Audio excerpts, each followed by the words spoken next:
जय हिंद मेरे प्यारे बच्चों।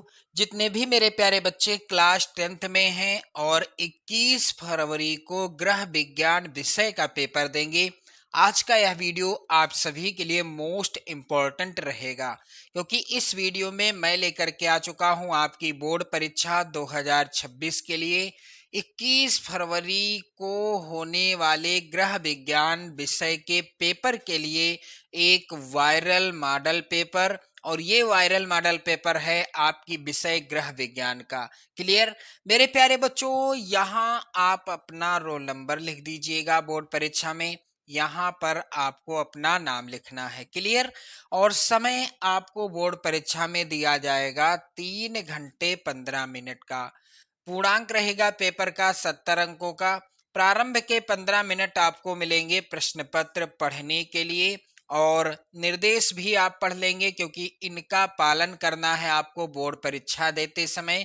चलिए, पहला है सभी प्रश्न अनिवार्य हैं। जितने भी प्रश्न हैं सभी अनिवार्य हैं, और उसके पहले दिया गया निर्देश भी आपको पढ़ना होगा। प्रश्न पत्र के 2 खंड हैं, खंड आ तथा खंड बा। पेपर 2 खंडों में विभाजित रहेगा। जो आपको पेपर मिलेगा 2 खंडों में विभाजित रहेगा। खंड आ में 1 अंक के 20 बहुविकल्पी प्रश्न हैं, जिनके उत्तर ओएमआर उत्तर पत्रक पर चिन्हित करने हैं। खंड आ में 20 बहुविकल्पी प्रश्न आएंगे। प्रत्येक प्रश्न होगा 1 नंबर का। इस तरह से कुल 20 नंबर का होगा खंड आ। क्लियर। खंड आ के बाद प्रत्येक प्रश्न का निर्देश पढ़कर केवल प्रदत्त ओएमआर उत्तर पत्रक पर ही उत्तर चिन्हित करें। ओएमआर उत्तर पत्रक पर उत्तर देने के पश्चात उसको काटना नहीं है, ना ही इरेजर अथवा व्हाइटनर का प्रयोग करना है। कुछ नहीं करना। एक बार आपने ओएमआर शीट में जो भी गोला भर दिया सो भर दिया, चाहे वो गलत हो या सही हो, उसमें काट पीट नहीं करना है, ना ही व्हाइटनर का प्रयोग करना है। क्लियर। प्रश्न के अंक उसके सम्मुख अंकित हैं। कौन सा प्रश्न कितने नंबर का है, इसका भी विवरण आपको देखने को मिलेगा। चलिए ध्यान दें। खंड बा में 50 अंक के वर्णनात्मक प्रश्न हैं। खंड बा में क्या है, 50 अंक के वर्णनात्मक प्रश्न आएंगे। चलिए, अगला है खंड बा में सभी प्रश्नों के उत्तर एक साथ ही करिएगा, और प्रथम प्रश्न से आरंभ कीजिएगा तथा अंतिम प्रश्न तक करते जाइएगा। जो प्रश्न ना आता हो उस पर समय नष्ट ना कीजिएगा। क्लियर। चलिए ध्यान दें। खंड आ, अब इसमें क्या है, निर्देश दिया गया है कि प्रश्न संख्या 1 से 20 बहुविकल्पी प्रश्न हैं। प्रत्येक के 4-4 वैकल्पिक उत्तर दिए गए हैं। उनमें से सही विकल्प चुनकर ओएमआर शीट में गोले को काला करें।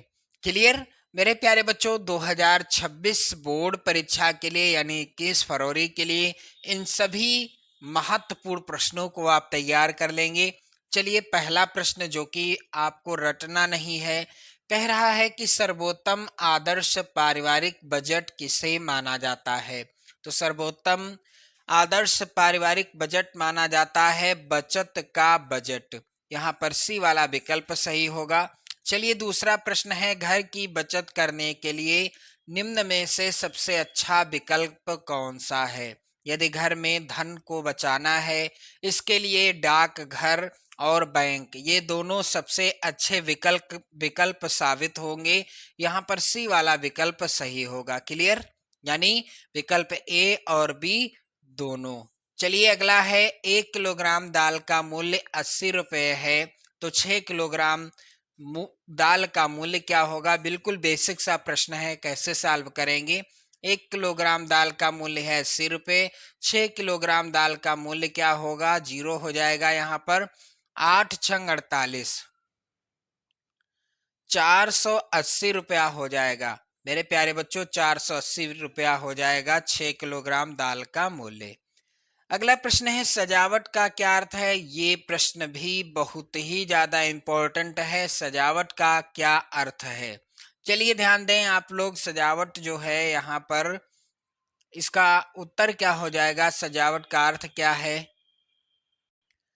तो इसका राइट आंसर होगा मेरे प्यारे बच्चों, घर सुव्यवस्थित रखना। यानी सजावट का क्या अर्थ है, प्रश्न यहाँ पर था सजावट का क्या अर्थ है। इसका उत्तर हो जाएगा सजावट का अर्थ है घर सुव्यवस्थित रखना। क्लियर। अगला प्रश्न है मानव शरीर में जल का प्रतिशत क्या है। मानव शरीर में जल कितने प्रतिशत पाया जाता है। तो मेरे प्यारे बच्चों इस प्रश्न का उत्तर क्या हो जाएगा, 70 से 75% मनुष्य के शरीर में जल पाया जाता है। क्लियर, बी वाला ऑप्शन सही होगा। और ये सभी प्रश्न आप तैयार कर लोगे तो आप अच्छा स्कोर कर लोगे 2026 की वार्षिक परीक्षा में यानी बोर्ड परीक्षा में। चलिए प्रश्न संख्या 6 है, जल को कीटाणु रहित करने के लिए कौन सी गैस का प्रयोग करते हैं। तो जल को कीटाणु रहित करने के लिए क्लोरीन गैस का प्रयोग किया जाता है। यहाँ पर बी वाला ऑप्शन सही होगा। प्रश्न संख्या मेरे प्यारे बच्चों 7 है, अशुद्ध जल से रोग हो जाता है। अशुद्ध जल से कौन सा रोग हो जाता है। तो अशुद्ध जल से यहाँ पर राइट आंसर होगा सी वाला ऑप्शन, हैजा रोग हो जाता है। मेरे प्यारे बच्चों अगला प्रश्न है, पर्यावरण दिवस किस दिन मनाया जाता है। तो यहाँ पर ध्यान देना, पर्यावरण दिवस ये प्रश्न एक ऐसा प्रश्न है जो एसएसटी यानी सामाजिक विज्ञान में भी आता है। तो पर्यावरण दिवस मनाया जाता है प्रत्येक वर्ष 5 जून को। क्लियर। अगला प्रश्न है नौवां प्रश्न, बीसीजी का टीका किस रोग की रोकथाम के लिए लगाया जाता है। तो बीसीजी का टीका लगाया जाता है मेरे प्यारे बच्चों तपेदिक या टीबी या क्षय रोग की रोकथाम के लिए। क्लियर मेरे प्यारे बच्चों। प्रश्न संख्या 10 है, डेंगू रोग फैलता है। तो डेंगू रोग किसके द्वारा फैलता है। यहाँ पर राइट आंसर होगा डी वाला ऑप्शन, इन सभी के द्वारा, या कुत्ते के काटने से, या दूषित जल से, या सांप के काटने से। तो विकल्प में स्प्रिंट है, यहाँ पर उत्तर होगा मच्छर के काटने से। थोड़ा मिसप्रिंट हो गया है, मच्छर के काटने से डेंगू रोग फैलता है, ये वाला विकल्प सही होगा। क्लियर।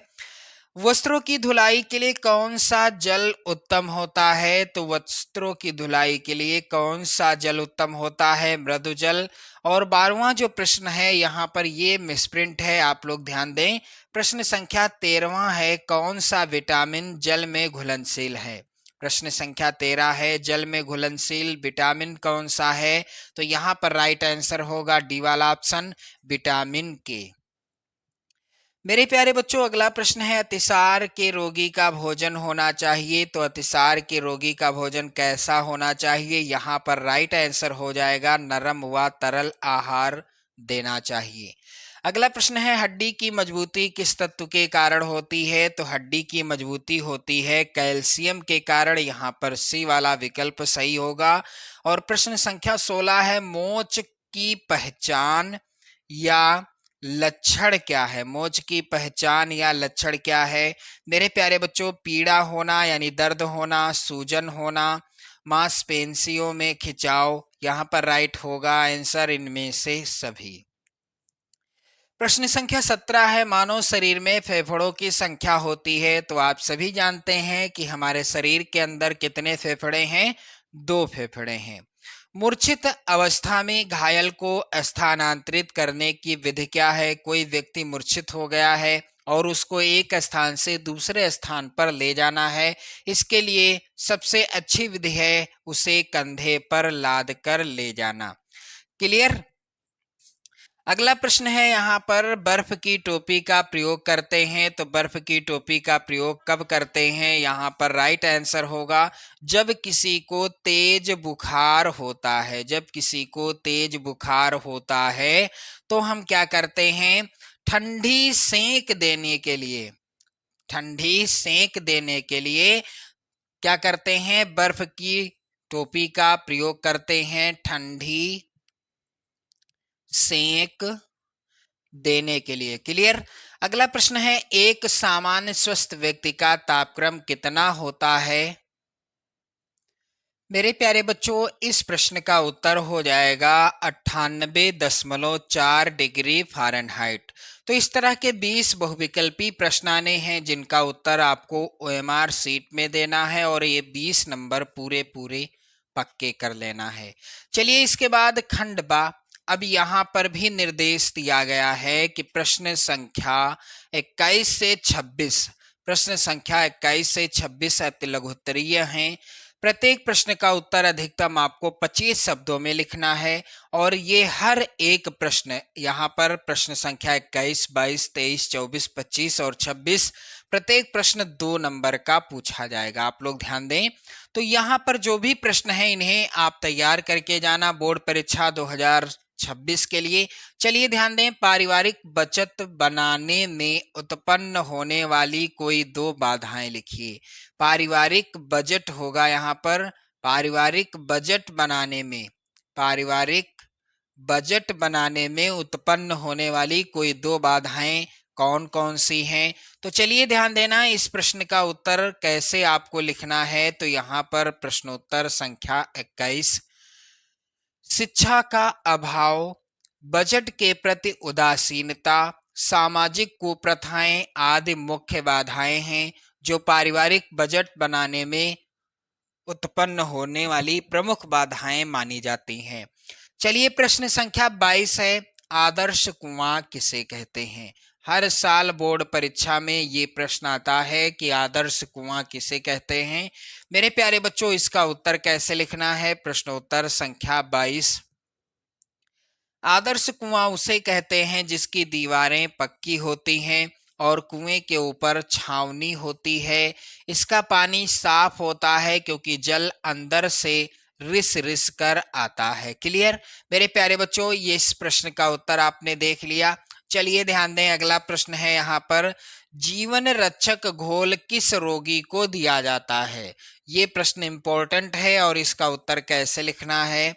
ध्यान देना मेरे प्यारे बच्चों। प्रश्नोत्तर संख्या 23 का उत्तर, ऐसा रोगी जिसके शरीर में वमन, अतिसार आदि के कारण जल की कमी हो जाती है, यानी पानी की कमी हो जाती है, उसे जल की कमी दूर करने के लिए, यानी उस जल की कमी को दूर करने के लिए जीवन रक्षक घोल यानी ओएसआर दिया जाता है। तो ओएसआर क्यों दिया जाता है? जब शरीर में पानी की कमी हो जाती है और उस कमी को पूरा करने के लिए यहाँ पर ध्यान देना, जीवन रक्षक घोल या ओएसआर दिया जाता है। क्लियर मेरे प्यारे बच्चों? तो यहाँ पर प्रश्न संख्या यहाँ पर है, आप लोग ध्यान दीजिएगा, यहाँ पर है 24। कह रहा है मोच के लक्षण क्या हैं या मोच की पहचान क्या है?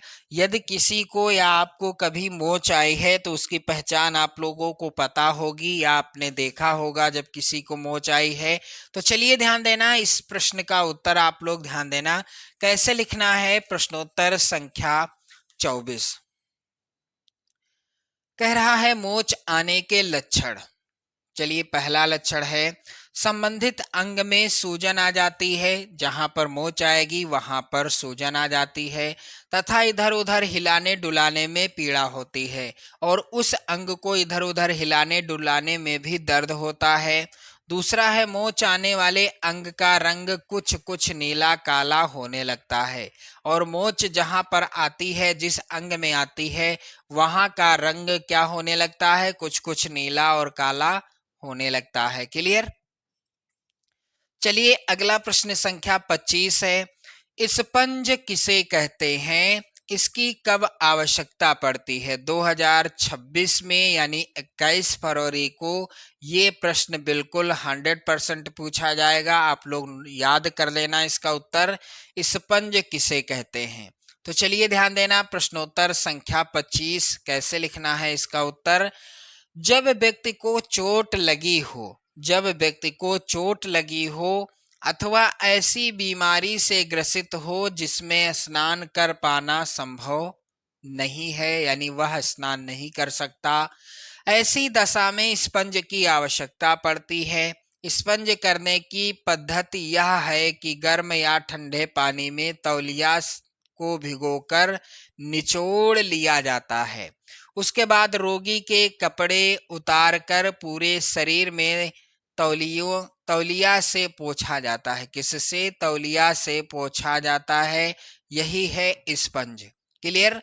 चलिए अगला प्रश्न मेरे प्यारे बच्चों है, प्राथमिक चिकित्सा से क्या अभिप्राय है? वेरी वेरी इंपॉर्टेंट प्रश्न, और इसका उत्तर एक ही लाइन में आप लोग यहाँ पर ध्यान दीजिएगा कि प्राथमिक चिकित्सा का अर्थ क्या है? दुर्घटना की अवधि में अस्पताल पहुंचने के पूर्व यानी पहले सहायता करना एवं जीवन रक्षक दवाएं उपलब्ध कराना जिससे रोगी की जान बच सके। चलिए अगला प्रश्न यहाँ पर है मेरे प्यारे बच्चों, प्रश्न संख्या आप देखेंगे 27, जो कि है लघुत्तरीय प्रश्न के अंतर्गत। यहाँ पर निर्देश है प्रश्न संख्या 27 से 31 तक लघुत्तरीय प्रश्न हैं। इनके उत्तर अधिकतम आपको 50 शब्दों के अंतर्गत लिखना है और प्रत्येक प्रश्न मेरे प्यारे बच्चों 4 नंबर का पूछा जाएगा। चलिए ध्यान दें, 7% साधारण वार्षिक ब्याज की दर से 12,000 का 4 वर्ष का कितना ब्याज होगा? कैसे हल करना है, इसको कैसे लगाना है? तो मेरे प्यारे बच्चों प्रश्नोत्तर संख्या 27 आप यहाँ पर समझेंगे। मूलधन हमारा कितना है? 12,000 रुपया। दर है 7%। समय है 4 वर्ष। साधारण ब्याज बराबर सूत्र होता है मूलधन गुणे दर गुणे समय बटे 100। क्लियर मेरे प्यारे बच्चों। अब मूलधन है हमारा 12,000 रुपये, दर है 7%, समय है 4 वर्ष और नीचे क्या रहेगा? 100। यहाँ पर 2 जीरो कट जाएंगे, ऊपर भी 2 जीरो कट जाएंगे। अब क्या करना है? 120 गुणे 7 गुणे 4 है, तो 120 को हम 7 से गुणा करते हैं तो क्या आएगा? 7 का पहाड़ा जीरो में जाएगा, जीरो होगा। 7 दूनी 14 के 4, 7 एकन्ने 7 1 8, 840। अब इसका गुणा हम करेंगे 4 से, तो 4 का पहाड़ा जीरो में आएगा तो जीरो होगा। 4 चौके 16, 4 अवठ 32 और 1 33। कितना आ गया? बराबर 3,360 रुपया ब्याज आ गया। क्लियर, ये हो गया इसका राइट आंसर। चलिए ध्यान दें, अगला प्रश्न यहां पर है, घर की सफाई के महत्व को संक्षेप में लिखिए। वेरी इंपॉर्टेंट प्रश्न। चलिए इसका उत्तर कैसे लिखना है? प्रश्नोत्तर संख्या 28, घर की सफाई का महत्व एवं आवश्यकता क्या है? तो चलिए ध्यान देना, गृह सज्जा में सहायक। सबसे पहला महत्व है गृह सज्जा में सहायक। यदि घर की सफाई होती है समय समय पर तो घर की सजावट में सहायता मिलेगी। यानी घर की सफाई पर ही गृह सज्जा निर्भर करती है। घर की सफाई ही एक ऐसा तत्व है जो गृह सज्जा की प्रत्येक शैली के लिए अनिवार्य है। यदि घर में सफाई की समुचित व्यवस्था न हो तो गृह सज्जा के संपूर्ण साधन उपलब्ध होते हुए भी घर को सुसज्जित नहीं कहा जा सकता। दूसरा है रोगों के जीवाणुओं को पनपने से रोकती है। तो घर की सफाई का एक उल्लेखनीय महत्व यह है कि इसके माध्यम से घर में रोगों के जीवाणुओं को पनपने से रोका जा सकता है। अधिकांश रोगाणु गंदगी, धूल एवं जालों आदि में ही पनपते हैं। अतः यदि घर में नियमित रूप से सफाई होती रहे तो रोगों के जीवाणु पनपने की आशंका घट जाती है। क्लियर। तीसरा है स्वास्थ्य वर्धक। यदि घर पर सफाई होती है नियमित तो क्या होगा? घर की सफाई परिवार के सदस्यों के स्वास्थ्य में सुधार तथा उनमें स्फूर्ति उत्पन्न करती है। घर की सफाई का अनुकूल प्रभाव उसमें रहने वालों के शारीरिक एवं मानसिक स्वास्थ्य पर भी पड़ता है। घर की सफाई प्रसन्नता, उत्साह एवं जीवन में प्रेरणा प्रदान करती है। अगला है जीवन स्तर को ऊंचा बनाने में सहायक। तो उच्च जीवन स्तर के लिए घर का साफ सुथरा होना अति आवश्यक माना गया है। तो ये है इस प्रश्न का उत्तर। चलिए ध्यान देना, अगला प्रश्न यहाँ पर है प्रश्न संख्या 29, मियादी बुखार के रोगी की पोषणीय आवश्यकताओं का संक्षिप्त विवरण दीजिए। यदि किसी को मियादी बुखार है तो उसको किस तरह का पोषण देना है, यानी किस तरह का आहार देना है। तो चलिए इसका उत्तर ध्यान देना आप सभी लोग। प्रश्नोत्तर संख्या 29, मियादी बुखार। इस रोग में आंतों में घाव हो जाते हैं, अतः रोगी को पूर्ण विश्राम के साथ साथ पहले केवल तरल खाद्य दिया जाता था, जैसे दूध का फटा पानी तथा फलों का रस। किंतु आजकल चिकित्सक सामान्यतः सभी भोजन दिलाते हैं।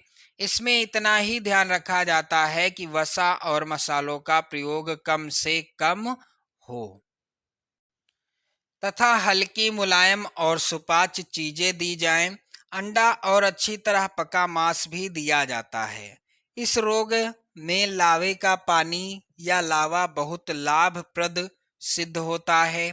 स्वास्थ्य लाभ की अवस्था में भी अच्छे पौष्टिक भोजन का ध्यान रखा जाता है। रोगी अपनी रुचि की कोई भी वस्तु खा सकता है। तो चलिए अगला प्रश्न यहाँ पर है, आप लोग ध्यान दें। प्रश्न संख्या 30, सिलाई किट क्या है। ये प्रश्न एक ऐसा प्रश्न है मेरे प्यारे बच्चों जो 2026 के लिए बिल्कुल 100% आना तय है। आप लोग याद कर लेना इस प्रश्न का उत्तर। चलिए ध्यान दें, सिलाई किट क्या है। सिलाई किट की आवश्यक सामग्री की सूची बनाइए एवं उसका उपयोग भी लिखिए। तो प्रश्नोत्तर संख्या 30 का उत्तर आप लोग ध्यान दें। सिलाई कटाई के कार्य के लिए आवश्यक सामग्री को उनके रखने के डिब्बे या थैली सहित संयुक्त रूप को सिलाई किट कहा जाता है। सिलाई में सिलाई किट में क्या होता है, फीता, इंच टेप, कैंची, मिल्टन चाक, स्कावेयर, मेज या चौड़ा पटरा, ड्राफ्टिंग के लिए कपड़ा, धागे, पिने, सुई, अंगुलिस्ताना, प्रेस यानी स्त्री आदि वस्तुएं रखी जाती हैं। ये समस्त वस्तुएं सिलाई के काम में आने वाली प्रमुख सामग्री हैं। क्लियर। चलिए अगला है यहाँ पर, ध्यान देना। मनुष्य के शरीर में कंकाल तंत्र यानी अस्थि संस्थान की क्या उपयोगिता है। जरा सोचिए, यदि हमारे शरीर के अंदर कंकाल नहीं होता यानी अस्थियां ना होती तो हमारा क्या हाल होता। चलिए ध्यान दें। प्रश्नोत्तर संख्या 31, कैसे लिखना है इसका उत्तर। मानव शरीर में कुल 206 अस्थियां होती हैं, ये भी आप याद कर लेना। शरीर के लिए अस्थि संस्थान का महत्व क्या है। पहला है शरीर को गति प्रदान करना। शरीर को गति कब प्रदान की करना है आपको, तो जैसे ही यहाँ पर ध्यान दीजिएगा, शरीर के अस्थि संस्थान का शरीर के लिए एक विशेष महत्व है। शरीर तथा शरीर के अंगों को विभिन्न प्रकार की गतियां प्रदान करना। शरीर में अनेक अस्थियां हैं जो अस्थि संधियों द्वारा परस्पर संबंध हैं। इसके अतिरिक्त शरीर की सभी अस्थियां विभिन्न मांसपेशियों से भी जुड़ी रहती हैं। शरीर की अस्थियां, अस्थि संधियां तथा शरीर की मांसपेशियां व्यवस्थित रूप से मिलकर शरीर के अंगों को गतिशील बनाती हैं, जिससे पूरा शरीर विभिन्न प्रकार की गतियां तथा कार्य करता है। क्लियर। अगला है दृढ़ता प्रदान करना। और कंकाल का क्या कार्य है, दृढ़ता प्रदान करना। तो चलिए ध्यान दें, अस्थि संस्थान का एक उल्लेखनीय महत्व यह है कि यही संस्थान हमारे शरीर को आवश्यक दृढ़ता प्रदान करता है। इस दृढ़ता के कारण ही हमारा शरीर बाहरी आघातों को सहन करने में सफल होता है। अस्थि संस्थान की ही व्यवस्था के कारण व्यक्ति अधिक भारी वस्तु को भी उठा लिया करता है। और ध्यान दीजिएगा यहाँ पर, अगला है रक्त कणों का निर्माण।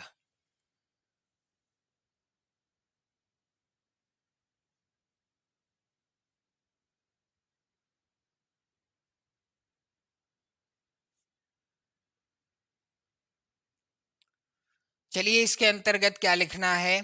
हमारे लिए अस्थियों का एक अन्य महत्व है इनके द्वारा रक्त कणों का निर्माण कार्य करना। अस्थियां अंदर से खोखली होती हैं, जिसमें एक प्रकार का गुदा भरा रहता है जिसे अस्थिमज्जा कहते हैं। क्या कहते हैं? अस्थिमज्जा कहते हैं। अस्थिमज्जा द्वारा रक्त कणों का निर्माण किया जाता है। यह रक्त शरीर के काम आता है। क्लियर? अगली हेडिंग, शरीर की आकृति का निर्धारण। तो शरीर के लिए अस्थि संस्थान का मुख्यतम महत्व है इसे एक निश्चित आकृति प्रदान करना। शरीर की आकृति का निर्धारण अस्थि संस्थान द्वारा ही होता है। अस्थि संस्थान ही शरीर की लंबाई आदि को निर्धारित करता है। यदि शरीर में अस्थि संस्थान का अभाव हो तो शरीर की कोई स्पष्ट आकृति नहीं हो सकती। अस्थि विहीन शरीर तो मांस के लोथड़े के समान ही हो सकता है। क्लियर? चलिए ध्यान दें, अगला प्रश्न यहाँ पर है, कह रहा है दीर्घ उत्तरीय प्रश्न। निर्देश दिया गया है प्रश्न संख्या 32 से 34 तक दीर्घ उत्तरीय हैं और प्रत्येक प्रश्न के 100 शब्दों में आपको उत्तर लिखना है और प्रत्येक प्रश्न 6 नंबर का आएगा।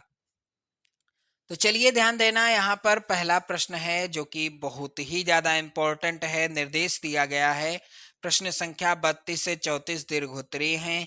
प्रत्येक प्रश्न को 32 व 34 33 के विकल्प दिए गए हैं। चलिए ध्यान दीजिएगा। पारिवारिक बचत से आप क्या समझते हैं? किन साधनों द्वारा बचत को सुरक्षित रखा जा सकता है? वेरी इंपॉर्टेंट प्रश्न है, आप लोग तैयार भी कर लीजिएगा। अगला है किसी यहाँ पर ध्यान दीजिएगा। अगला है कि पर्यावरण प्रदूषण का क्या तात्पर्य है? प्रदूषण के कारण जनजीवन पर पड़ने वाले प्रभावों का वर्णन करें। चलिए अगला प्रश्न है भोजन विषाक्तता किसे कहते हैं? इससे बचने के उपाय क्या हैं? तो भोजन विषाक्तता के मुख्य अंग कौन कौन से हैं? चित्र द्वारा वर्णन कीजिए। तो मेरे प्यारे बच्चों, इस तरह का पेपर आपका आएगा वार्षिक परीक्षा का। आप इस वायरल मॉडल पेपर को तैयार करके जाओगे तो 70 में 65 प्लस जरूर लेकर के आओगे, क्योंकि मैं आपको कई वायरल मॉडल पेपर की वीडियो और भी प्रोवाइड कराऊंगा। इसके लिए आपको चैनल को सब्सक्राइब कर लेना है और वीडियो को लाइक शेयर कर देना है। जय हिंद।